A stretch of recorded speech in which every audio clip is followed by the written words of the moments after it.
एक कौवा एक वन में रहा करता था। उसे कोई कष्ट नहीं था और वो अपने जीवन से पूरी तरह संतुष्ट था। एक दिन उड़ते हुए वो एक सरोवर के किनारे पहुंचा। वहां उसने एक उछाले सफेद हंस को तैरते हुए देखा। उसे देखकर वो सोचने लगा, यह हंस कितना सौभाग्यशाली है जो इतना सफेद और सुंदर है। इधर मुझे देखो, मैं कितना कला और बदसूरत हूँ। यह हंस अवश्य इस दुनिया का सबसे खुश पक्षी होगा। वो हंस के पास गया और अपने मन की बात उसे बता दी। सुनकर हंस बोला, नहीं मित्र, वास्तव में ऐसा नहीं है। पहले मैं भी सोचा करता था कि मैं इस दुनिया का सबसे सुंदर पक्षी हूँ, इसीलिए बहुत सुखी और खुश था। लेकिन एक दिन मैंने तोते को देखा जिसके पास 2 रंग की अनोखी छटा है। उसके बाद से मुझे यकीन है कि वही दुनिया का सबसे सुंदर और खुश पक्षी है।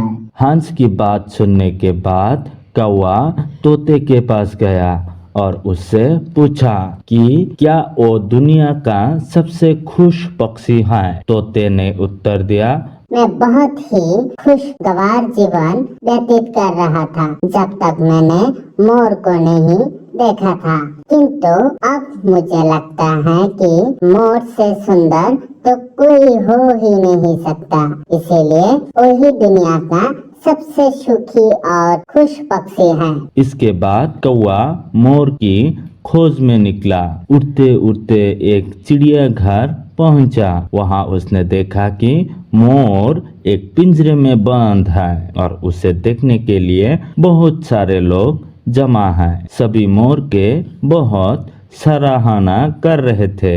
सबके जाने के बाद कौवा मोर के पास गया और उससे बोला, तुम कितने सौभाग्यशाली हो जो तुम्हारी सुंदरता के कारण हर रोज हजारों लोग तुम्हें देखने आते हैं। मुझे तो लोग अपने पास भी फटकने नहीं देते और देखते ही भगा देते हैं। तुम इस दुनिया के सबसे खुश पक्षी हो ना। कौवे की बात सुनकर मोर उदास हो गया। वो बोला, मित्र, मुझे भी अपनी सुंदरता पर बड़ा घमंड था। मैं सोचा करता था कि मैं इस दुनिया का क्या बल्कि इस पूरे ब्रह्मांड का सबसे सुंदर पक्षी हूँ, इसीलिए खुश भी बहुत था। लेकिन मेरी यही सुंदरता मेरी शत्रु बन गई है और मैं इस चिड़ियाघर में बंद हूँ। यहाँ आने के बाद इस पूरे चिड़ियाघर का अच्छी तरह मुआयना करने के बाद मैं इस नतीजे पर पहुंचा हूँ कि कौवा ही एक ऐसा पक्षी है जो यहाँ कैद नहीं है।